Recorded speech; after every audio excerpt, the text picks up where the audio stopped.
Çarşamba bixêr bînerên Çarpel Medya. Îro dîsa êvara çarşemeyê û em bi mijarekî nû û bi mêvanekî nû dîsa bi hev rane. Mêvanê min Mahmud Begîk e. Mahmud Begîk rojnamevan e û lêkolîner e. Mahmud Begîk di gelekî televizyonên Kurdistanî da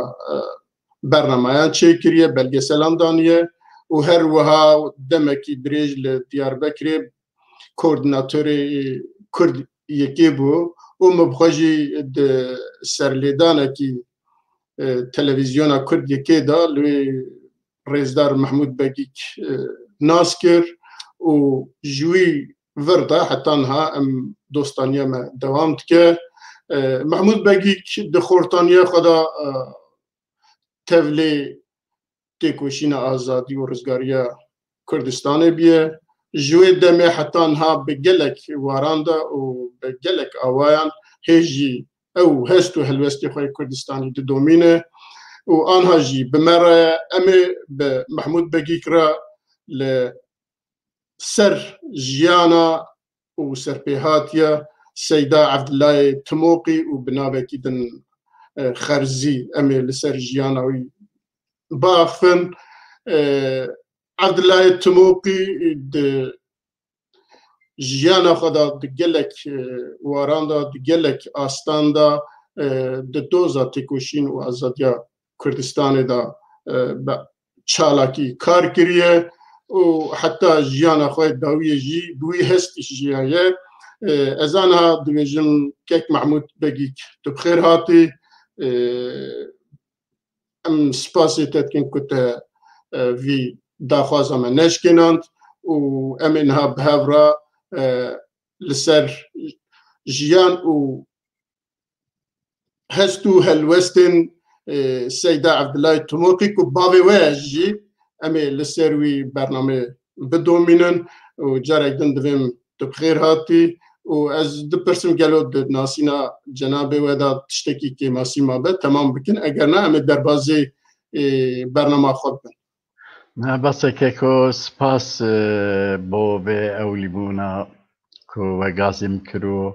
ez hatim ser ekranê Çarpel Medyayê û hêvî darim xebatên we her berdewam bin û xebatê bêtir, baştir û firehtir jî bê nekirin. Eger tu bixwazî em dikarin dest pêkin derheq me da derbarê min da tiştekî kêm tune. Baş e, gelek baş e. Em hema jê dest pê bikin ji destpêka ji dayîkbûna Seyda û xwendina wî û heta ku gihîştiye hest û helwestên netewîbûnê em carekî werne heta wî alî. Başekê ku bûyîna bavê min bi fermî 1313 ku wek mîladî dike beramberî 1897. Ev ya kêm zêde ez nizanim, belkî piçek zêdetir be jî, yani ji ber ku temenek dirêj e. û wefata wî 1992 bajarê Hesîçayê li ew ê li Binxetê. Bavê min di xortaniya xwe de dertê xwendinê, yani ne di 5-6 saliya xwe de dest pê dike, xort e wextê ku dertê xwendinê. Xwendina wî jî hema bêje piraniya wî li der û dora Farqînê derbas dibe. Ew dê narikiyê hene em jê re dibên gundê Ferhendê û gundê Taxik û Kurbeyt li wê derê xwendiye, li Heşterê xwendiye. Paşî müddeyek li Diyarbekir xwendiye, li Diyarbekir li gundê Şêxkendkê li wê derê xwendiye. Paşî jî dewre bi dewre malatî kiriye. Bes xwendina wî çawa ye? Cana dev jê berdaye, cana jî dewam kiriye. Di nav felsefa Neqşîbendiyê da xwendiye. Ez benî yani belkî tamamî em bêjin tenê felsefa Neqşebendîtiyê, belkî ew kêm tê jêra ji ber ku yani dikarin bêjin yek ji malayê şagirtê malayê Cizîrî, yek şagirtê Şêh Ehmedê Xanî ye, belkî yek şagirtê Şêh Abdurrahmanê Aqtepeyî ye. يعني اوك تشتكي تبلها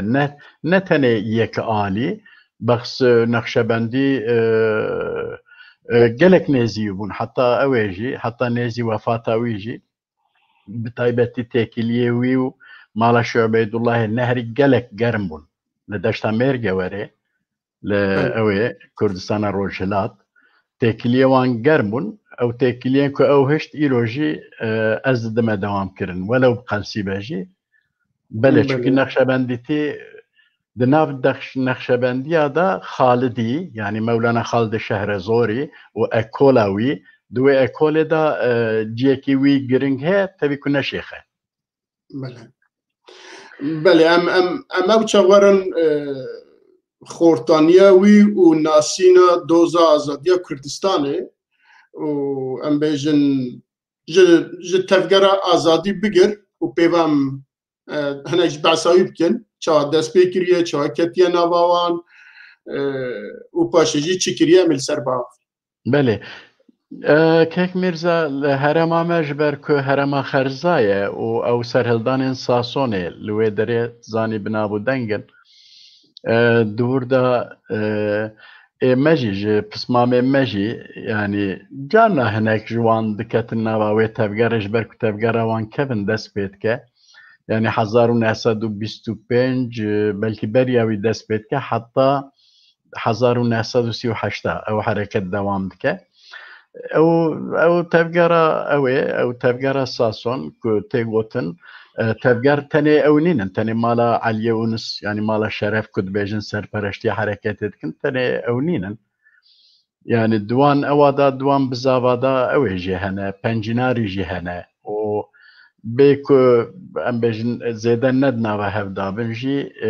شتي هنا خربخي هنا بلكي هنا يعني او منطقة حزو ساسون وحتى تجي منطقة موتكا جاء اوانا بريجارة اقرباتيا مهيج جبر داينو ستاندنا جنا مثلا وقتی که زور دگیش نوان دهاتن کتن مالی ما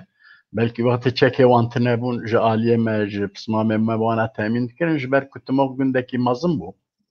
يعني دبيران ده تموق بو 400 مال بو 400 خاني بو يعني او هي يادوي بابي من جبر كل دبرة سليبا بو تصاني سليبا يعني فارقين نبيجم سليبا فارقين وك ناودا سليبانه جبر سليبا منطقة كفارية هرمة كفارية دنابا سليبا دا لجي هي باسور هي بسم هي ناوندا ديار بكر بخو هي يعني حتى تجي كمي خرزة وقرش داغي نابراوان اما هاني تبعوي هرم اصلي بانا بس ناوند بخو فارقينه اجا بابي من بسدما كل فارقينه جد خوان سال 1925 gerek doste bابي من لوي دريد دادگه داد هاتن دارزاندن وقت شيخ سعيد و هوالين خوانا ل تشتی که هری گران و بجن دجانا بابم در نقطه هری گرنگ او بو یعنی وقتی که شیخ سعید و حوالی ویوانا وقتی که دار دا کرن به بریارا استقلال دادگاه دیار بکره گوتناوی او بو دگو او رو پشتمش کست بله ایجا اوان کسی که دنابا بزاوی دابون پرانی اوان دوستی باویم بون بتایبتی جی دنابا وان دا مالا جمیل سیدا هنه بلکی و نابی وان بیستیه دنابا وان دا یه گرنگ جمیل سیدا بخو گرنگ بو که پاشی ده 37 دا داج بنخط درباسی با کربون و چوی اوه یعنی اوه بچونه اوشی عبدالرحیم وانا آلیکاریا درسمه بکرنا لدشتا پریشانه لبسم 16 کس لوی در شهید کتن یک جوان جمیل سیدا بو بشی عبدالرحیم را جمیل سیدا دناف تفگره اوه دا بو دناف تفگره 25 دا اکتیف باوا که اکتیف تیدا بو کوریوی عبدالباری دنابه دا بو ملعب قدوسی جمیل سیدا تیدا بو و برایوان يعني كوري جميلة سيدايا هارب شوك مالا محمد هبو إجا پشتی تکچونا تفگره مالا محمد و دیاخو او وانگرتمون شاندبون نیده باجار نیده لویده لسرگونه بون بس جميل السيدة و كوريوي مازن عبد الباري كاربون خبابيجن بن خطي هرن بن خطا اوي فرنساوي كود بيجن دوردا سيدة ملعب قدس لديار بكر عاصب ولي باواكي خلاص كربو خود جيجينا بابي من ويدبتشا بن خطي جيجينا جميلة السيدة او خدات قاره يعني بريدا او شارو بفچونه وانو عسكر هاجي چيبون از هورايا و مسئله زيدا نزانم ل وصاد گوتن تنه وصاد گوتن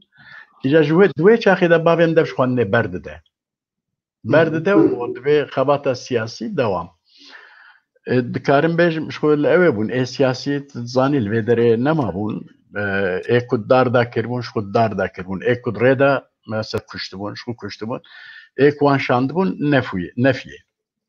يعني شاندبون سرگونه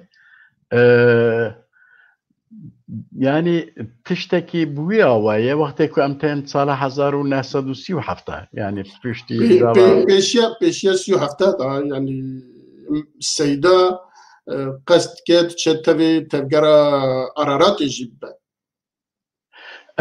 تفقرا قرارات دا اوانا نا لأوه كيوان هي أو خطا كيوان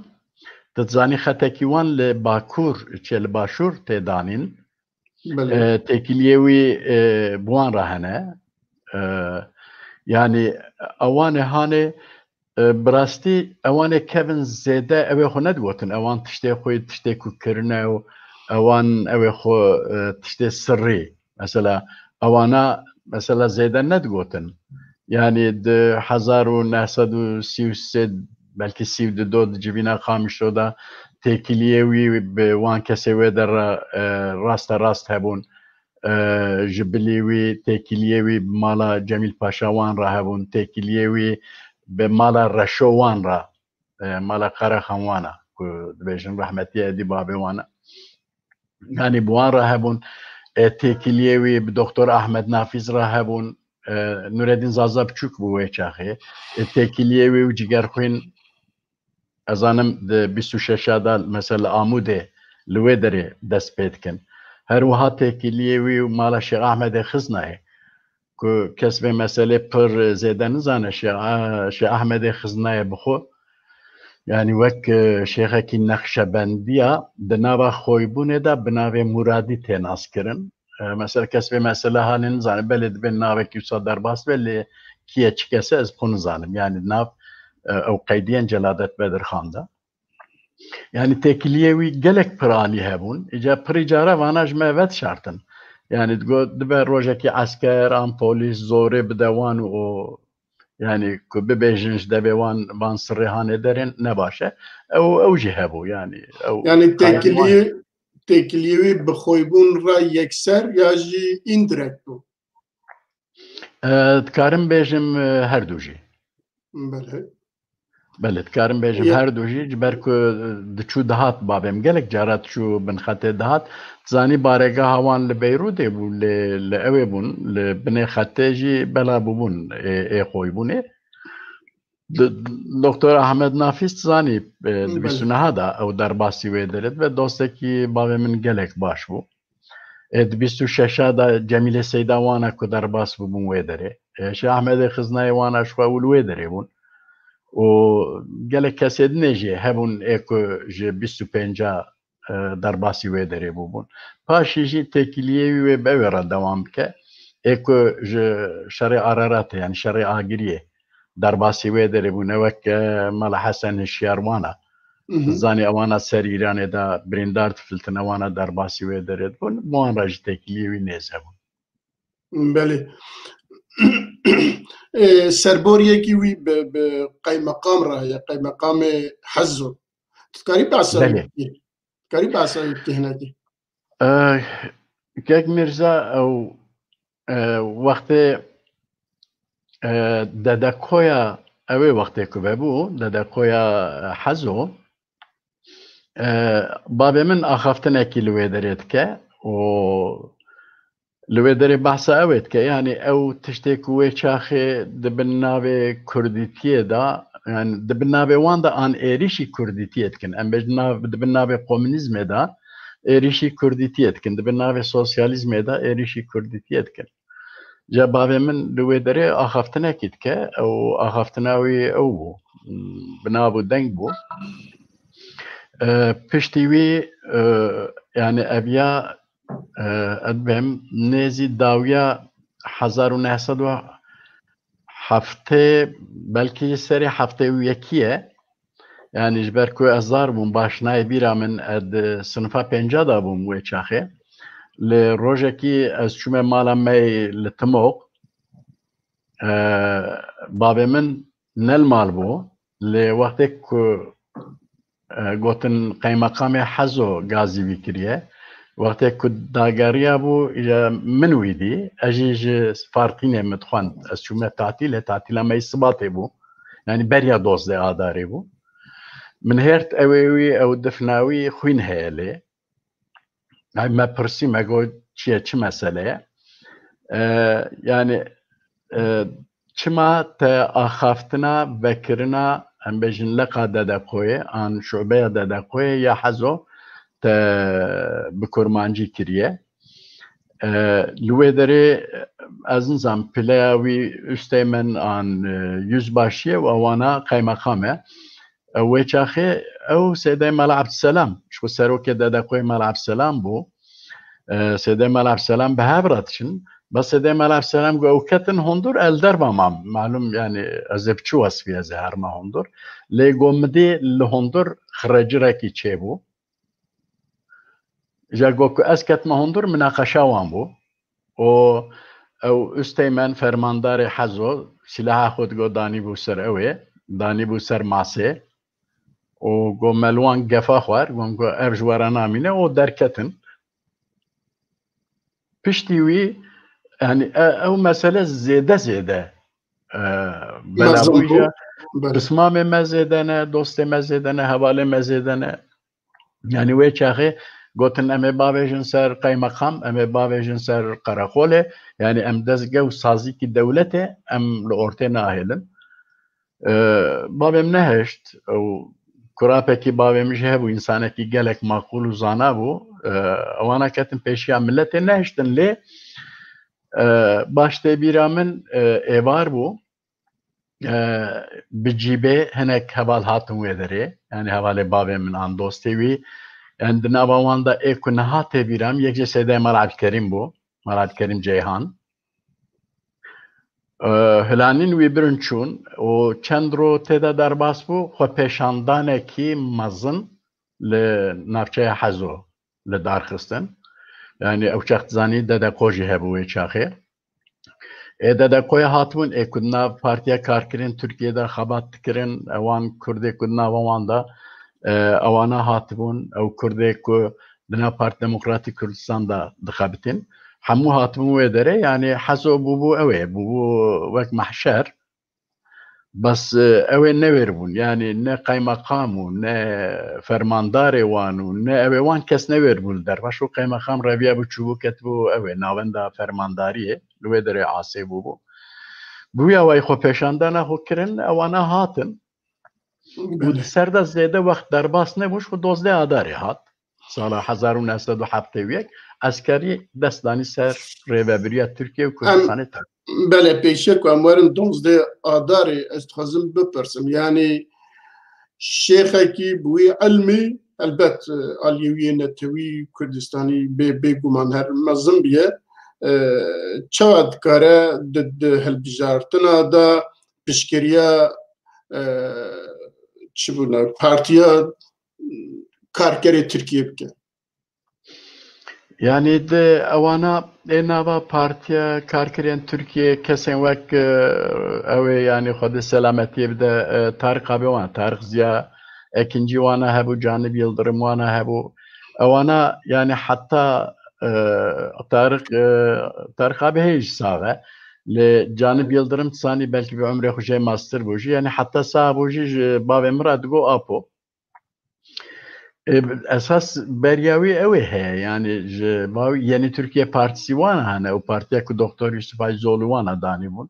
Mesela li Sîrya desteka wî mezin bû ji ew re ji Yusuf Ayzoğlu wan re. Kurdemey Kudnava Partiya Karkirên Türkiye'de bu alikariya wan dikir. Mesela rahmetli Binbaşı Şevket Turan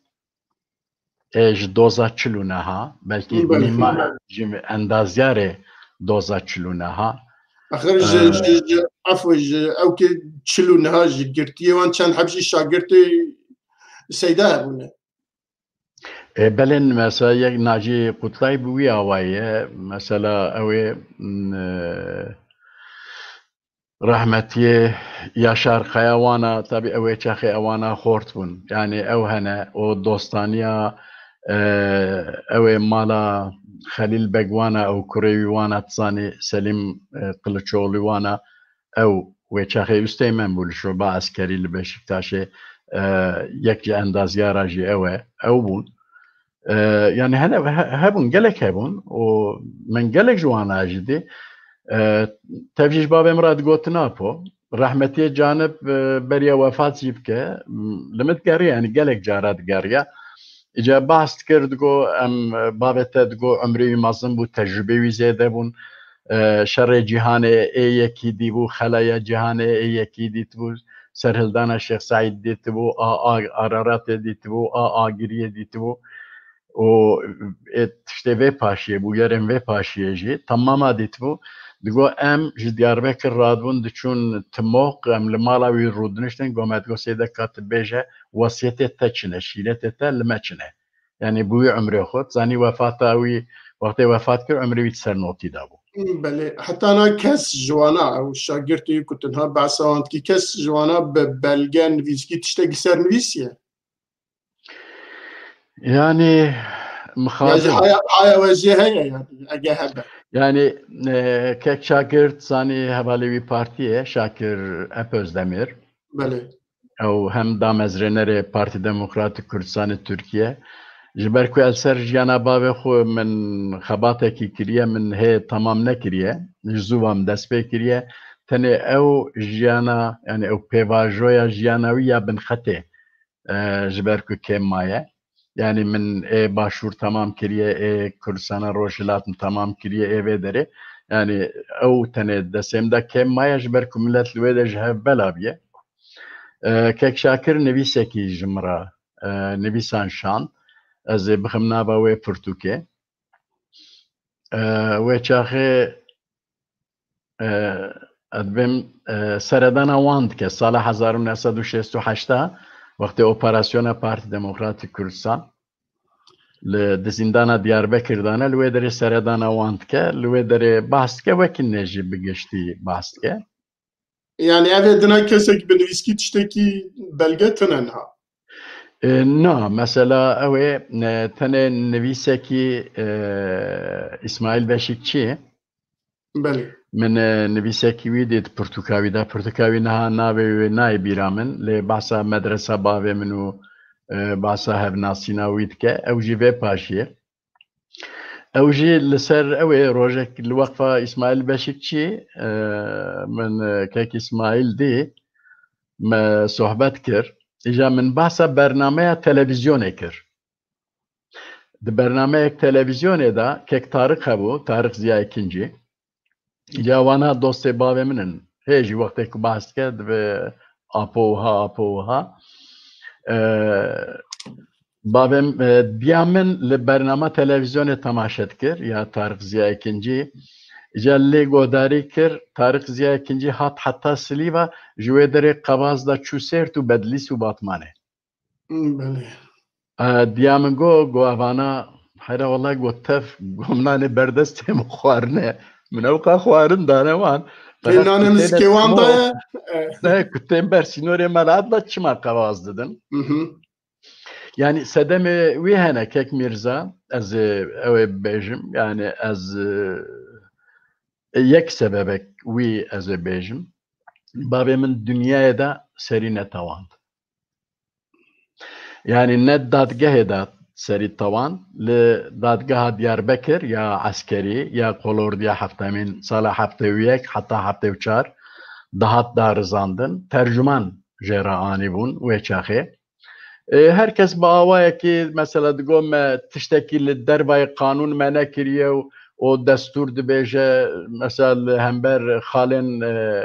ew ê destûra Tirkiye herkes wek hebe û nizanim çi bes tercümanê bavê min yani werger yekî anîmûjera eja ji bavê min re mesela digotin komünîst e yani îthamekî wisa bavê min digot subhanallah ji hakim re digot ya ribayê Hemdî Sevîn çebû wê çaxê li wê mehkemeyê digot ez dibêjim ez Kurdim û hûn ji mir dibêjin tu komünîstî ez bi xwe dizanim ya hûn bi min dizanin heta mesela yekî li dadgehê tiştekî wiha got hakim wextê ku nava dixwend got herkes ê bêje bûrdayîm yahûd bêje bûrda ja wextê ku tê ser navê bavê min mesela dibên Abdullah Begîk dibe ez li virim hakim dibe na gerek dibêjî bûrda dibe ku me bigota bûrda çi îşê min hebû li vê derê xwez nedatim heta vê derê yani tavîzkarî tavîz tune ez benî yani ji ber ku tavîz nedaye eger di jiyanê de kêmasî hebin an xeta jî hebin ki di jiyana gelek insana da mesela kêmasî û xeta hene ew jî ji ber hinek tiştê dine ji ber baweriya însanê yani wextê ku tu ji mir bêjî ez dewletekî ser bi xwe diparêzim yani heqê min çûl tedmîne lê îca ku ew kes zanî yani ez behsekî dikim notu duwa wextê ku bavê min mesela wefat kir Partiya Karkerên Kurdistan heta wê çaxê Kurdistanekî yekgirtû ser bi xwe ne û çarpelçe yek baş e ew dihat parastin mesela bavêm gelek alîkariye dawan jî gelek dawan êlê piştî wefata bavê min îca tilê dinêrî em hatin ser xiştînê ew tiştekî dine yan naxwazim bikim dawan nexir yani ez dixwazim tu behsa wî di nav damezrandina Partiya Demokrat Kurdistan Tirkiye bikî yani wekî damezrîner tê dabiye di nav 4-5-6 kesên ewilê ku dibêjin di nav wan dabiye ya piştî wî ketiye navê li ser wî tiştek heye ez benî damezrandina Parti Demokratîk Kurdistanê Tirkî 65 yani gelek vê paşê bes azadî heye xwebûn heye peyda Parti Demokratîk Kurdistanê İran mesela Amahabadê Qadî Mihemed wana heye Mala Mustafa wana hene yani Parti Demokratîk Kurdistanê Iraq yani têkiliyê wan her bi vî awayê an bûye awayê têkiliyê wan her berdewam bû min bipirsiya ka lê min got ez ya pirsim paşê ku çiye başûr ji wê derbasê Rojhilat biye li wê sê 4 sal li ba İdris Berzanî maye piştî wê hatiye girtin berdan min ê wana ji te bipirsiya lê ji ber ku me wisa hinekî jêr û jorkêr ji bo wê min pirsim yani ji vî alî ji aliyê damezrandina Parti Demokratîk Kurdistan Kurdistanê Tirkiye di wê çaxê da yani dibêjin em seyda jî bigirin nav sefê partiyê ji xwe damezrêner pêncin ewana diyarin em tevsîlên kînekînin di wê çaxê da medenî rehmetiyê medenî hebû apê medenî me jê re digot mala Eliyê Wînis ew jî ji Sirgûnê ji bin xetê hatibû li gundê xwe bicîbû bû li Hezo dibê hûn bihêlin ez çim seydara ez xeber didim bi bavê min re piştî têkilî datîne edibêm eger ez neşaşibim komîta Baykan û Hezo û Sason Hezo Sason qetî bavê min datîne ez wiya dizanim ew di damezrîne a Baykan jî edibêm qê têda ew o Mamê Şakir yani apê Şakir Özdemir Şakir bixwîne apê Yuvan edibêm qê ewana ew yani li her sê ciya damezrandin aîdê wî ye lê ew teng bû yani Kek Mirza yani Sason û Hezo yani wextê ku tu partîkî deynê Baykan yani ji bavê min re pir teng bû ne ji ber ku bavê min e ez dibêjim yani rehmetiyê Faîq ji berê ve dostê bavê min bû برای فایق وانات زانی جمالا بوجاقا شش حب جمالا شیخ هزانه جمالا شیخ سعید وانا او وقت سالا شستو یکی وان سرگونی کامپاسی واسط کن yani babê min pir zorê da ser parlamenterê wê çaxê bi taybetî jî ser Doktor Yusuf Azizioğlu wana heta karibûn ew sirgûnê kampa Sêwasê wana dagerîn. Belê. Belê. Dixwazim divî navbenî de behsa wî û rojnamevanê îngilîz anekdotek wî heye ku nivîsiye li ser belga heye li ser ewke heye. Dikarî bi Kurtî wisa behsa wî bikî. Belê kek Mirza ew mesele li ew ê derbas dibe li Lubnanê li Beqayê derbas dibe. Yani rojnamevanê İngiliz dinêre ku bavê min yekî ew e extiyara umrê wî tê notî û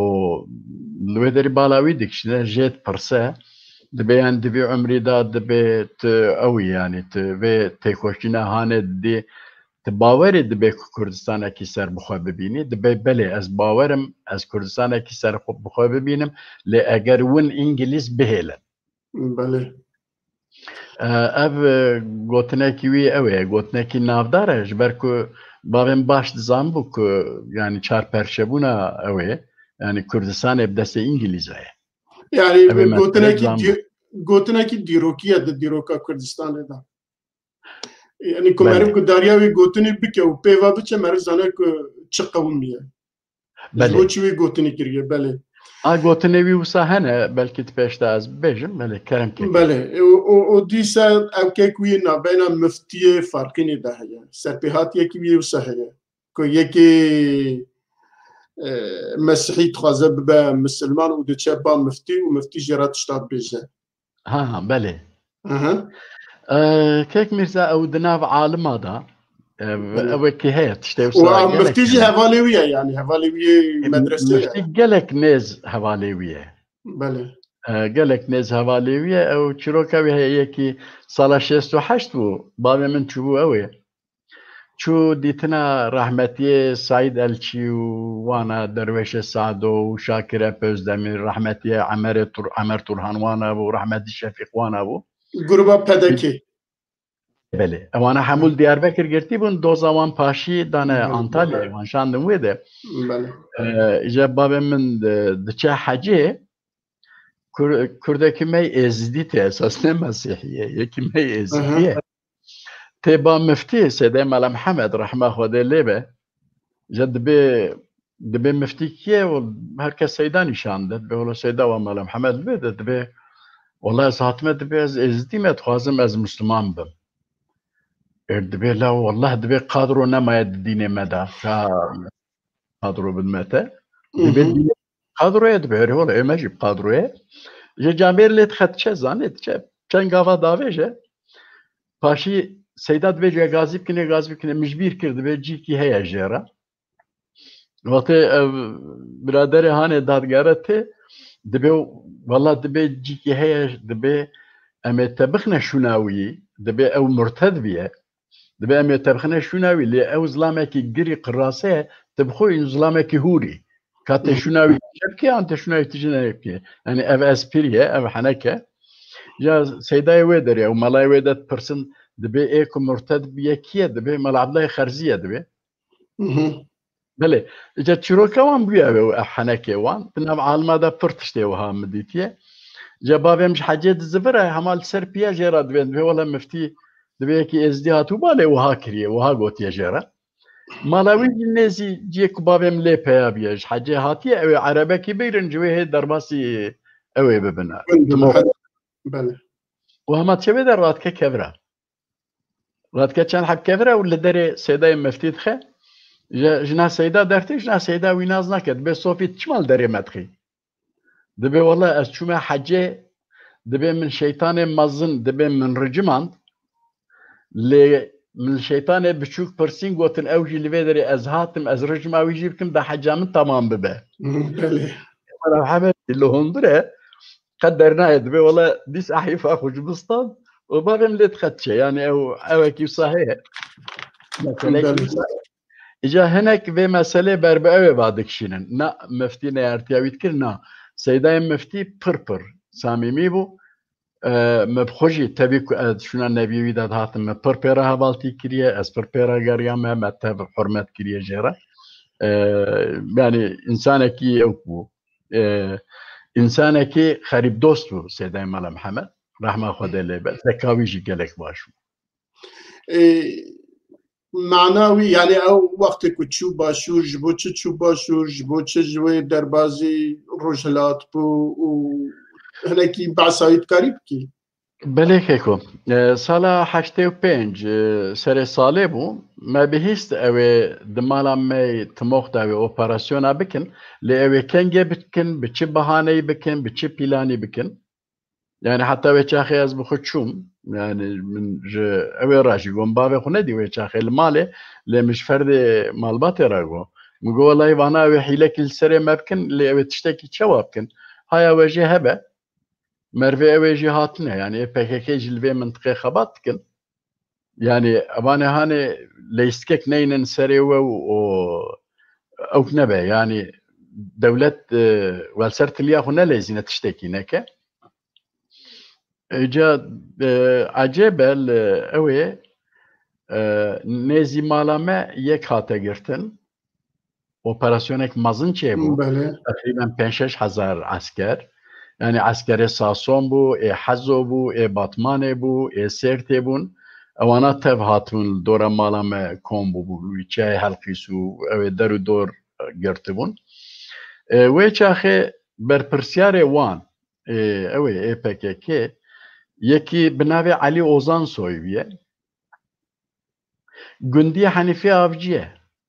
Beli. O hem kısmı Hanifi Avcı'ye. Hanifi Avcı müdüre istihbarata Diyarbakır ya emniye, ya emniyete. Ev tegirtin hasab ke. Al serve mesele babemin firar bu nema. Mesela dagariya mali. Şartçı gelek ne hoş bunu ve çahe. Gelek. Yani ev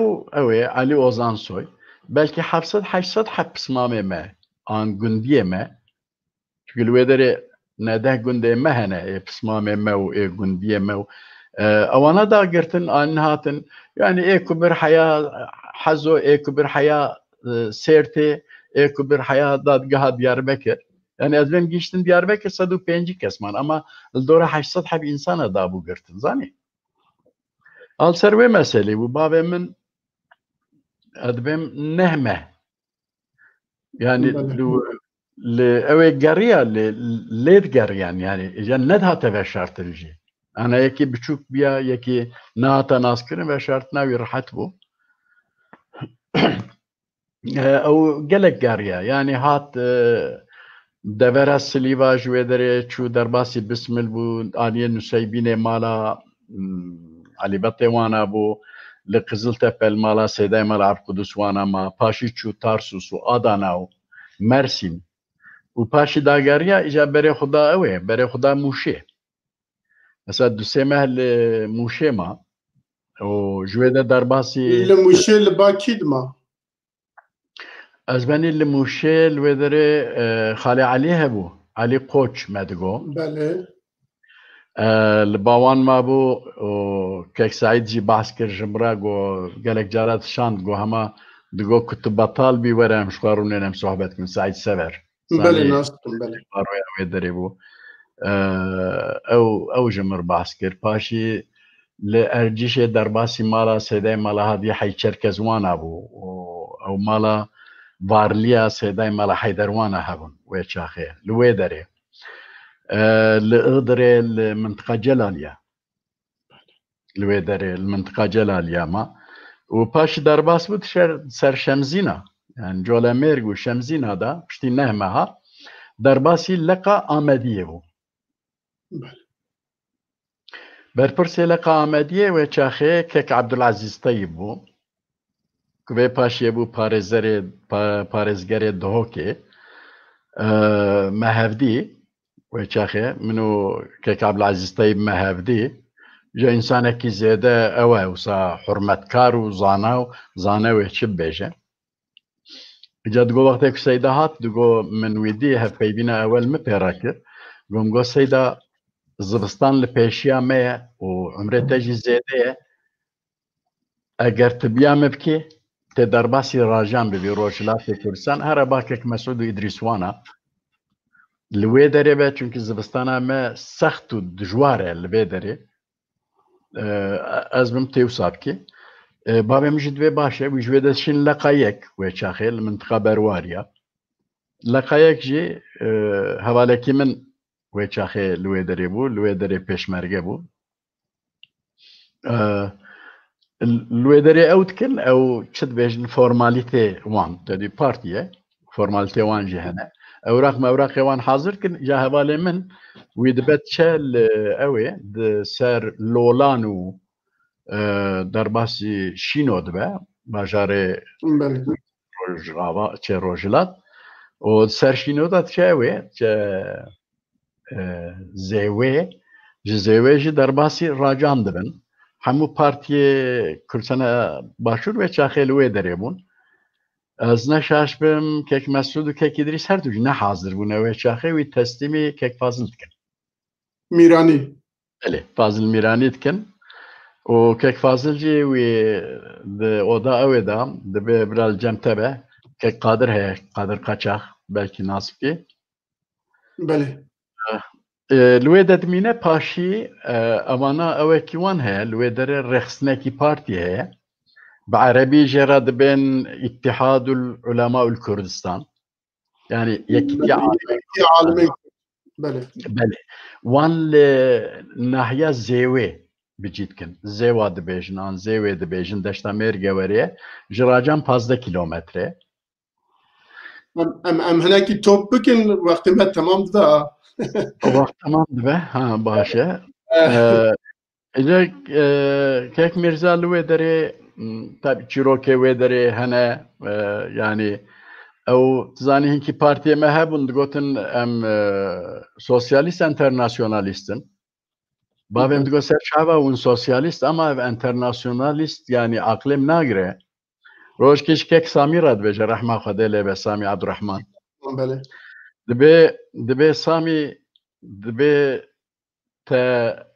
ناسیونالیستی قدان تبوی انترناسیونالیست ثابت بسيده ولا راسته يعني او تشتي وصاهنا ليه لوي دري قدر قيمتاوي زياده دقرتن يعني بتايبتي كيك ادريس وكيك مسعود وانا وقت اويجي يعني كيك ادريس زاني دو وقت كي قالك چدبم که پیدویا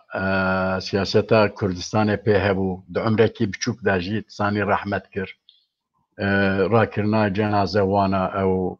تب اتحاد العلماء کر سریدا باب من او حوال کی مدنه مال احمد او و باب من ویدره هر روجاین چو سر مزله وان گنده حلج بله چه زاگروس ابو ویدره نقطه کی پشمرگه ابو هر روزاینشون سر مسئله رحمتی ادریس و باویوی رحمتی مالا مصطفى یا پاشی ایرانی الوی دوی گرتن کیکو بله لویج حبس دامایا هفته و 6 روز زندانی دریا دا ما بنابو دنگ زندانی دریا پشتی کو درکت 45 روزی سر پشتی ما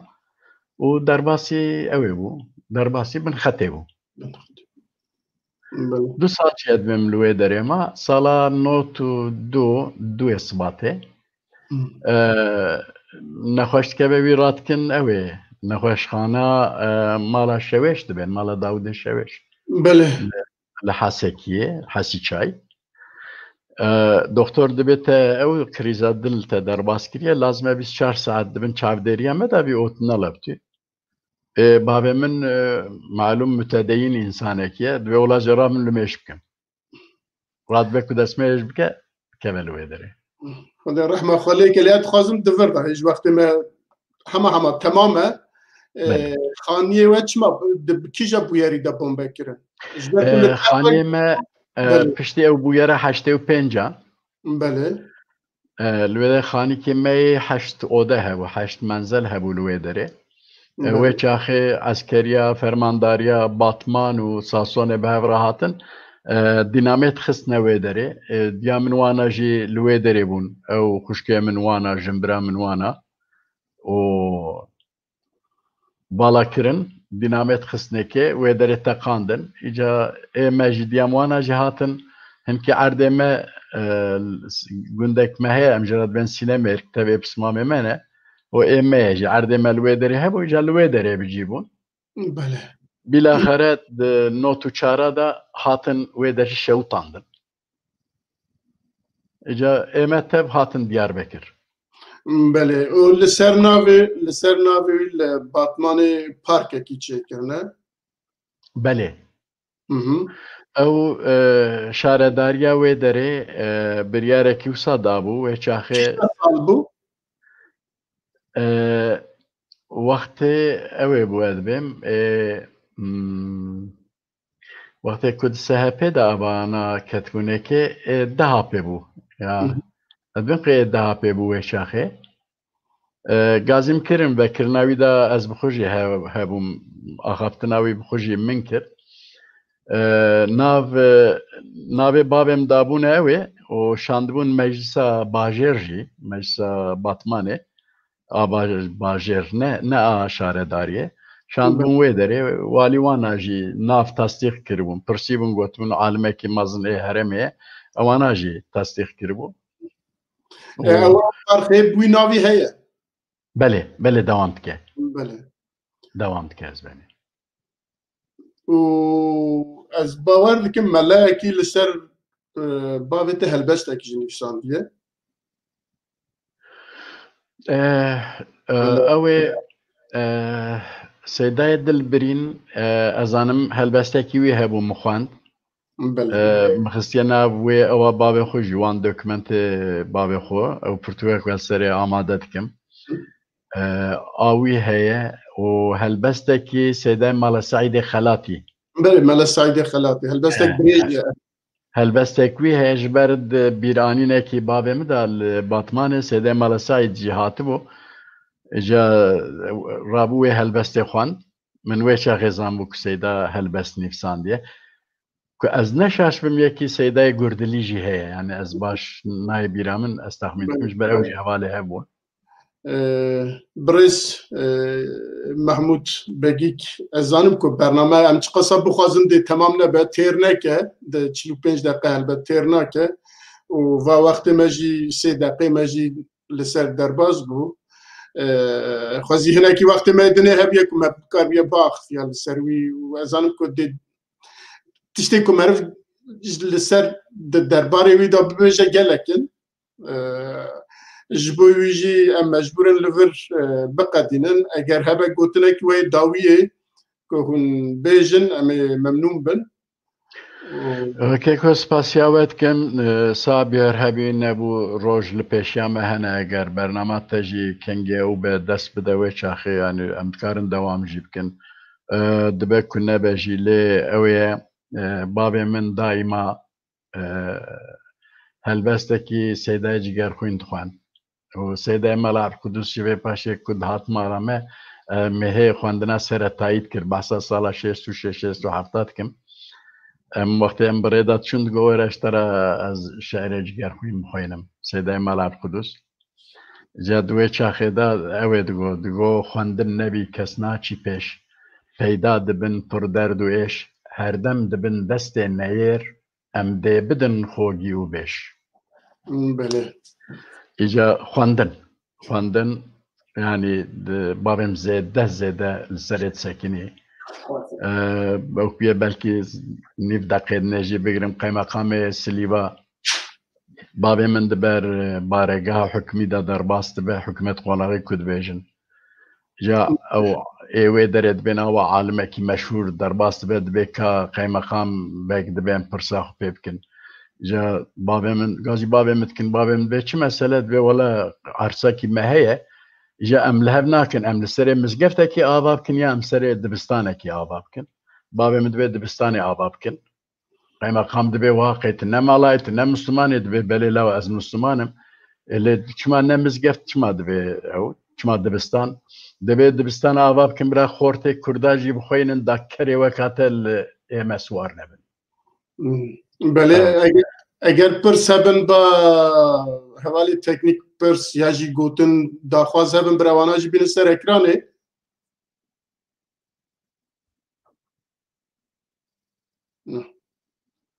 و دیره تشتکی پرسن باشه دخواستنه نه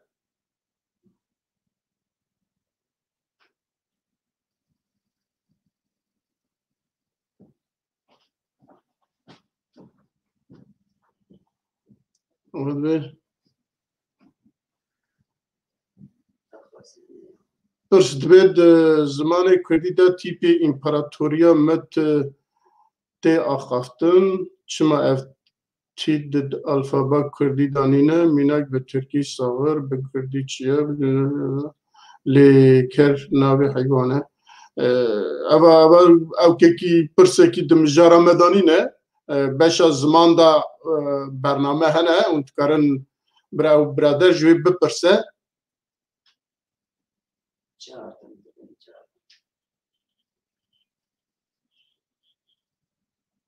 ما برسوا وی دابوش خواه ما بحثاوی کربو کلوی لخرزا خواه پیشاندانه کی مزن چید به لهمبروی او کی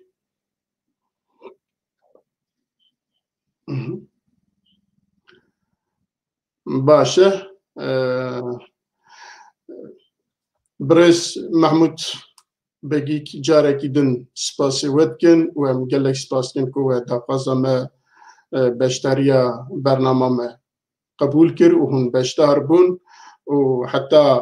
جاره کی دن که ام هیوید کنم جاره کی بلکه ده جار بلکه گلک جاره هم بهورا برنامه وها درست بکن پیک بینن ام جا خافتنی و جا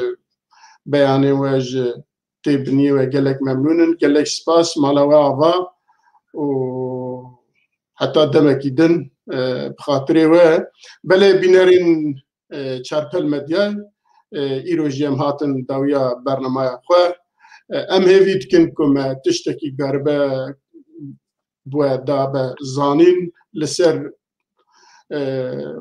ولا پروره کی عالمه کی کردستانی کو همی جیانا خواه بناف وی دوزی داتایه